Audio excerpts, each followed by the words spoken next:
very quiet, very still, and it almost leads to a panic of not knowing what's going to happen up there. It really forces you to see what's important to you in your life. Homes near Nederland destroyed, others threatened. A small community working hard to stick together as flames burn dangerously close to their mountain town.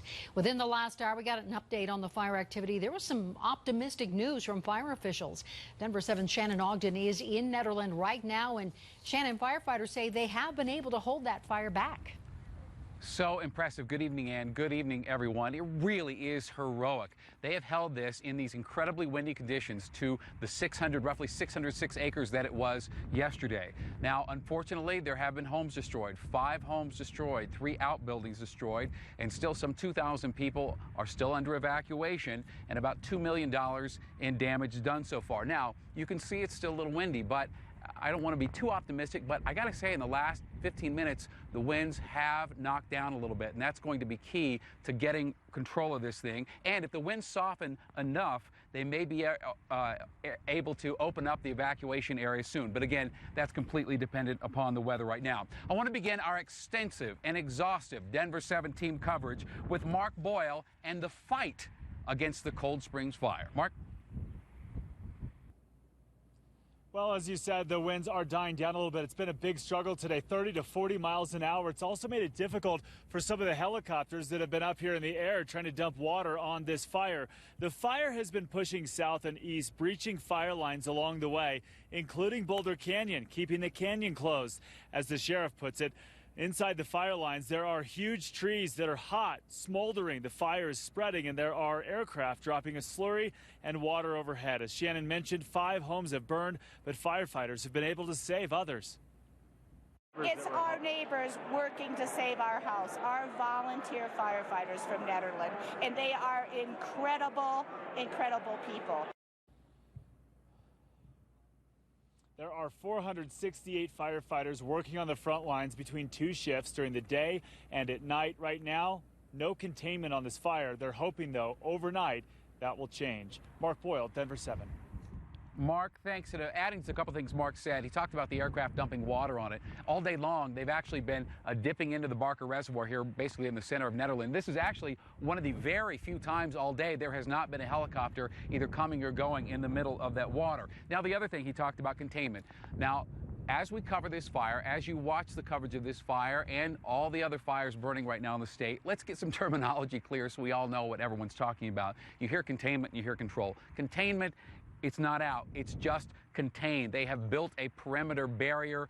They at least have their arms around it, and it's not going to spread. Now, control is the one we want. Control is the good one. It's either out or all but out. So keep that in mind going forward. 2,000 people evacuated. We put together this map for you to show where we're talking about. So the yellow, that is the areas under evacuation. Those 2 purple area neighborhoods there, that's where people are told to get ready to evacuate. They don't have to leave yet, but do be prepared to get out. And then that red dotted line, that's Highway 119 and Magnolia Road. Those are closed. But as I said at the press conference an hour ago, if the winds behave, perhaps they could open up Magnolia tonight or tomorrow. Denver 7's Lance Hernandez is actually live there at Highway 119 and Magnolia. And Lance, they let some people in their homes very briefly today. They did, Shannon. You know, those people wanted to get back and check on their property, and you can see why. Look at all this dead, dry timber all over the ground here in the Magnolia area. Many of those homeowners, many of those evacuees, not happy to learn that this fire is allegedly started by 2 campers who failed to extinguish their campfire. I, like all the other neighbors, are pretty upset with the campers who just walked away. Evacuees say they've complained about transient campers for years. Last fall, the fire chief brought Denver 7 up here to see the piles of trash they left behind and smoking fire pits. Some evacuees told me they'd like to see camping banned because there aren't enough rangers to enforce regulations. There's like 1 Forest Service ranger for 3 counties. Trying not to focus too much on the cause. Yves Bovino was among the evacuees who returned home briefly today to retrieve personal items. Each got just 10 minutes. We have 10 chickens in the back of the Subaru. Yves picked up 10 chickens, his backpack, tent, and bicycles. It's very, very surreal up here. It's very quiet, very still, and it almost leads to a panic of not knowing what's going to happen up there. Hopeful, Very hopeful. Holly Widowfield is grateful her house is still standing. She remembers watching the Black Tiger fire in 1989. 44 homes were destroyed in that place. And you just watch these houses and they'd pulse and then poof and pulse and poof. And it's always a black smoke, so you know that it's a house or a propane tank or a car or something. Oh, it's awful. Authorities placing this fire restriction sign over here at the entrance to the Magnolia Road subdivision a little bit earlier today. Many of the evacuees in this area hoping that the fire in this case doesn't come anywhere close to being as damaging as the Black Tiger fire was or the 4 Mile Canyon fire was. Reporting live in Boulder County, Lance Hernandez, Denver 7. Lance, thanks. We're all certainly hoping for that. I want to take a live look now. We're at Barker Reservoir in Nederland. You can see one of those helicopters I was telling you about just starting to drop in and pick up water, and then it will load up and then fly just over that ridge to my right. About 2 miles from here is where the Cold Springs fire is right now. Now, as we said at the top of the broadcast, there is some hopeful news, some encouraging news that firefighters are able to hold this, but there's also some very sad news. We can't really just say just 5 homes destroyed. Those are 5 homes destroyed.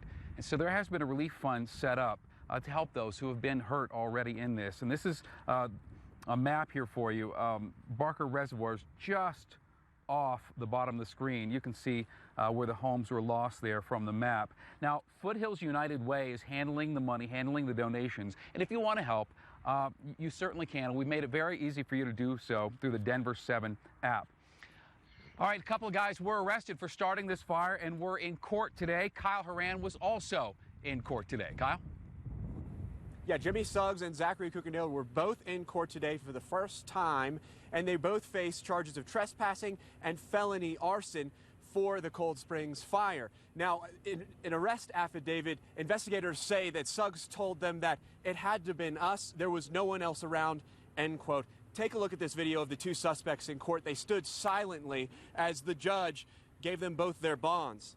Now, Suggs received a bond of $150,000 and Cookendale $200,000. The judge and the district attorney talked about both suspects being a flight risk. Coincidentally, our partners at the Boulder Daily Camera had interviewed the suspects before they were arrested.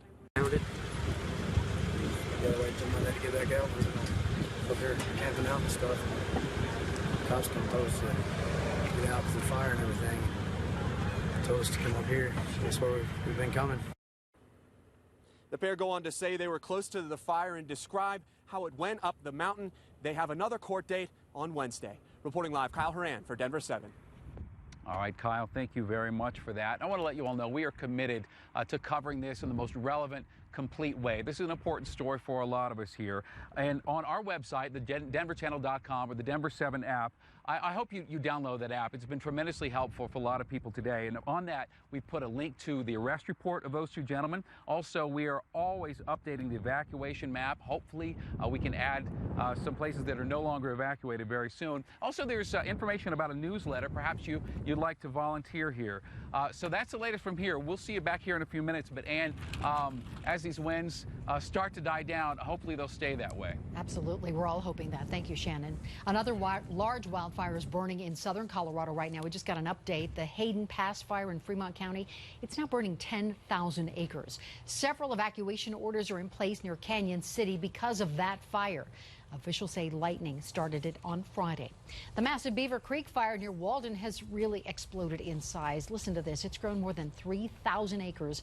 Within the last 24 hours, it has crossed into Wyoming now. That fire is burning more than 18,000 acres, and it is still only 5% contained and likely won't be fully contained until October.